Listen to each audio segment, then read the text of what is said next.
Suffering किती important आहे जीवनामध्ये? हां, ते ते जगण्याचा भाग आहे तो. म्हणजे तुम्ही असं कधीच म्हणू शकत नाही की बाबा सगळं चांगलं असेल आणि मी एका ठिकाणी गेलो की लोक लगेच रेड कार्पेट टाकतील आणि या या या या म्हणतील. तर झगडावं लागणारच तुम्हाला. त्याच्याशिवाय तू यशाचा जो गोड घास आहे तो तितका गोड लागत नाही मग. यासाठी तुम्हाला खाच खळग्यातनं जावंच लागतं ते. आणि कुणी असं तो ह्याचा भाग आहे. म्हणजे आपण नेहमी असं म्हणतो, मी खूप कष्ट केले, मी खूप कष्ट केले, मी फार कष्ट केले, मी वडापाव खाल्ला. हा मग काय स्वतःसाठीच केलेत ना ते कष्ट, काय दुसऱ्यासाठी केलेत का? मग तुमचं स्वतःसाठी जरी कष्ट घ्यायची तयारी नसेल तर मग तुमचा काय उपयोग आहे?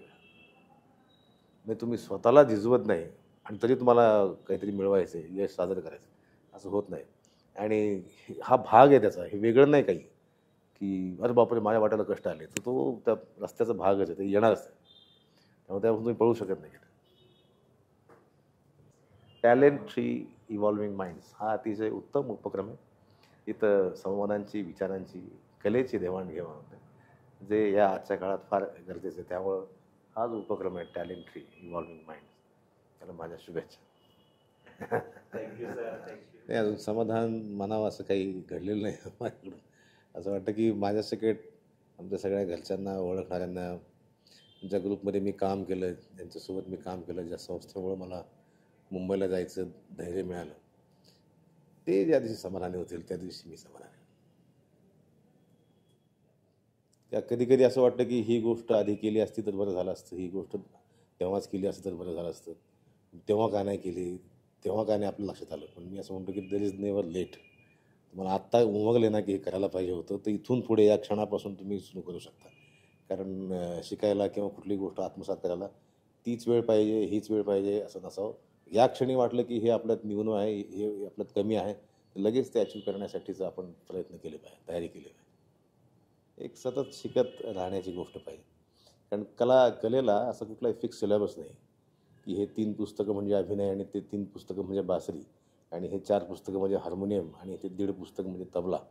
असं काही नाही. येणारा प्रत्येक क्षण आणि आसपासचा भवताल जो आपला आहे तो सगळा आपला सिलेबस आहे. त्यामुळे कलेला असा फिक्स सिलेबस नाही.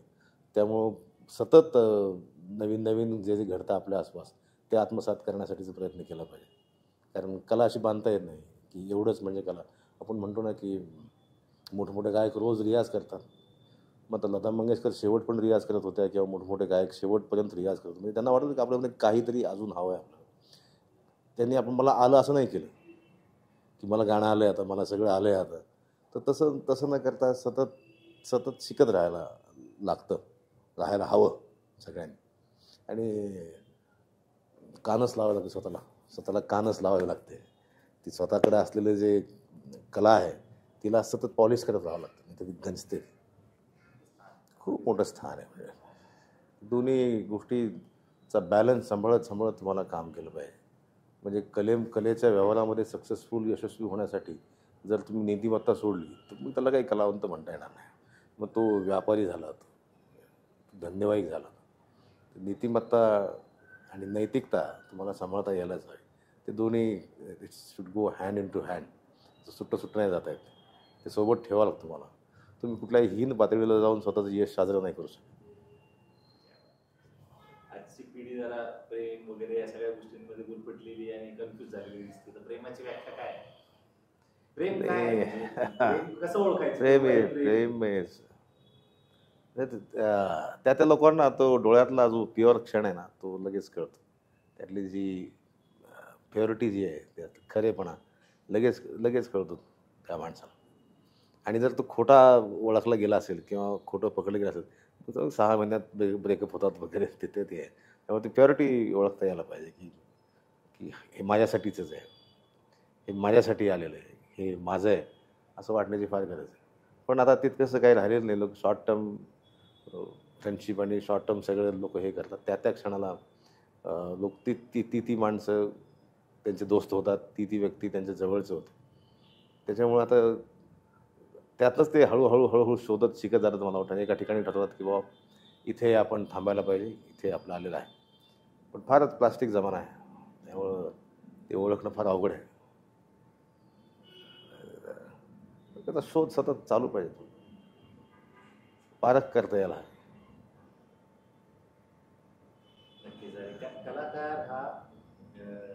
मॅरिड आहे समजा, तर त्यांनी आणि त्याचं प्रेम झालं, त्याला दुसऱ्या व्यक्तीसोबत प्रेम झालं, त्यांनी कसं हँडल करतात? करू नये असं.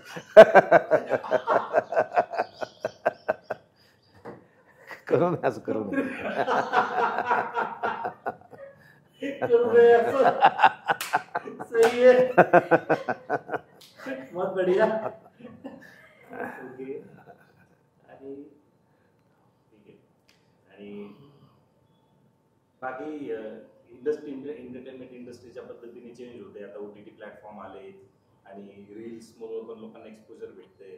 तर कुठेतरी एक विद्यार्थी कुठेतरी शिक्षण घेतो आणि मग संघर्ष करतो आणि इकडं काही न करता, अभ्यास न करता एखाद्या रीलवर लाखो व्ह्यू येतात आणि मग तो त्याचं अभ्यास पण होत नाही. मग येणाऱ्या टाइम मध्ये तो पुढे काय करणार आहे? त्या तरुण वर्गाला तुम्ही काय गाईड करता? काही नाही, काहीतरी कॉन्क्रीट जर मिळवायचं असेल, एक सक्षम काहीतरी तुमच्या हाती यायला लागतं, त्यासाठी त्यातलं शिक्षण तुम्हाला पाहिजे. मी हे नाही म्हणणार की प्रत्येकाने लगेच विद्यापीठात जाऊन शिकलंच पाहिजे, पण कुणाच्या हाताखाली काम करा. जो ज्ञानी आहे त्याच्या सहवासात राहतो, तुम्हाला त्याच्या चांगल्या वाईट गोष्टी बघून तुम्हाला एक स्वतःचा आकृतीबंध, तुम्हाला एक स्वतःचं एक हे निवडायचं, हे हवं आहे, हे नको, हे ठरवता येईल. पण तो उमेदवारी हवी. म्हणून आता कोणाला उमेदवारी करायचीच नाही, कारण मला सगळं येतं आहे असं सगळ्यांचं म्हणणं आहे. त्यामुळे त्याच्यामुळं पुढे जाऊन फार कपाळमोक्ष होण्याची फार मोठी भीती असते. की मग वय निघून गेलेलं असतं, शिकायचं वय नसतं आणि माझ्या वेळेस काय करावं ते कळत नाही आणि मग नौका हेलकावते आणि मग फार म्हणजे सहन न होणारा, पचन न होणारा पराभव तुमच्या वाट्याला आणि त्याला जबाबदार फक्त तुम्हीच असता.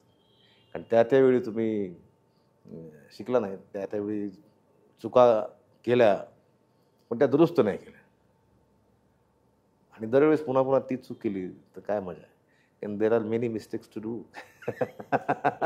दरवेळेस नवीन नवीन चूक करायचं, नवीन नवीन शिकायला मिळेल. एकच चूक वारंवार करायला तर कसं मिळेल?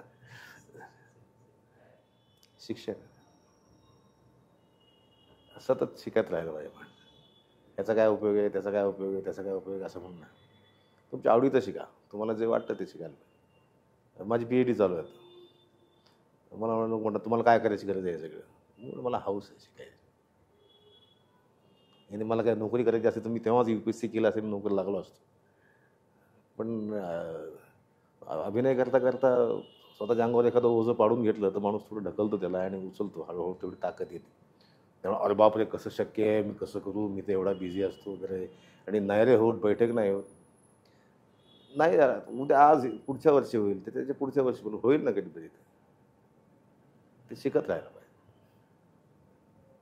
कलाकाराचं जे आहे साईन ते कधीतरी बालपणामध्ये लपलेलं असतं. तुम्हाला कधी वाटलं की तुमच्यामध्ये एक ऍक्टर आहे? कधी बालपणात कधी तुम्हाला जाणवतंय पाठीमागून?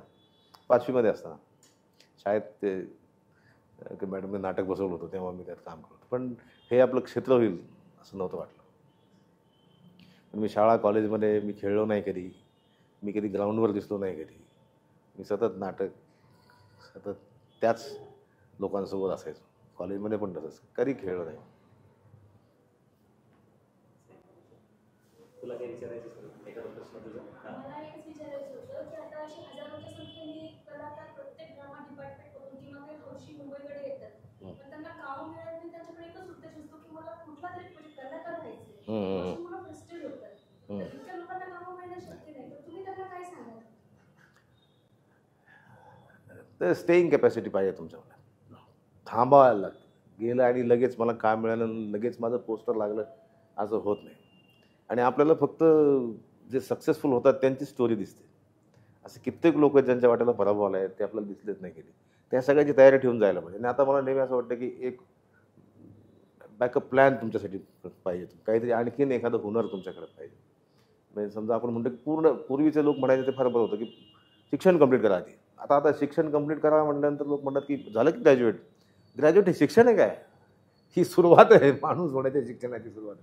मला असं वाटतं की काहीतरी कॉन्क्रीट शिक्षण तुमच्याकडे पाहिजे. जरी समजा काही कारणानं तुम्हाला काम नाही मिळत तर परत येऊन तुम्ही काहीतरी करू शकायला पाहिजे. अशा परिस्थितीत तुमच्याकडे एखादा चांगला कोर्स केलेला पाहिजे. म्हणजे तुम्हाला बॅकअप प्लॅन B आपण ज्याला म्हणतो तसं ठेवायला काही हरकत नाही.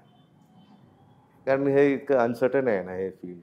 त्याच्यामुळं म्हणजे मी भीती नाही दाखवत, पण आहे. आता आपण सगळ्यांनी बघितलेत की कित्येक असे कलाकार आहेत की उत्तम हुनर असून सुद्धा वाटायला काही येत नाही. फोटोशूट कसं वाटलं माझ्यासोबत? अरे फर्स्ट क्लास.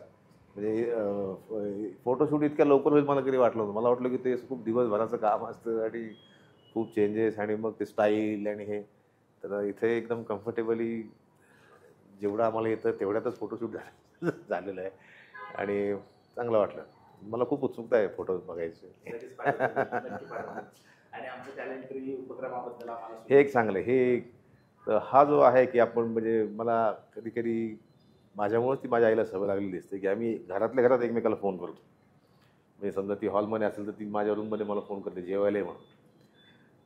घरातल्या घरात समोरासमोर बाजूला बाजूला बसून आपण एकमेकाला SMS करतो. म्हणजे हा थेट संवाद जो संपला आहे तो थेट संवाद असा असं सुरू होतं की हे जास्त गरजेचं आहे. एकमेकाला भेटून एकमेकाच्या समक्ष समोरासमोर तुमचं काय म्हणणं आहे, माझं काय म्हणणं आहे, मला हे वाटतं आणि त्याला तिथंच समोरच्याला वाटलं की बाबा मला त्यात असं अजून एक ॲड करावं असं वाटतं किंवा मला हे आवडलेलंच नाही त्याच्यापेक्षा माझं म्हणणं असं आहे.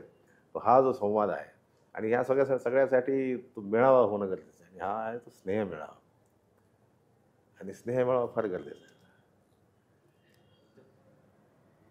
हमने सुना था कि ये जो पृथ्वी है, ये जो वसुंधरा है, ये शेषनाग के फन पे टिकी है. लोग कहते हैं कि ये जो पृथ्वी है, ये जो वसुंधरा है, ये शेषनाग के फन पे टिकी है. हम आश्चर्य और इसमें से भर जाते थे कि कितनी ताकत होती होगी शेषनाग के फन में. बरसों बाद, बहुत सालों बाद पता चला कि ये जो पृथ्वी है ये शेषनाग के फन पे नहीं टिकी है. ये माँ जैसी हजारों औरतों के कंधों पर टिकी है और कोई माँ ये नहीं जानती.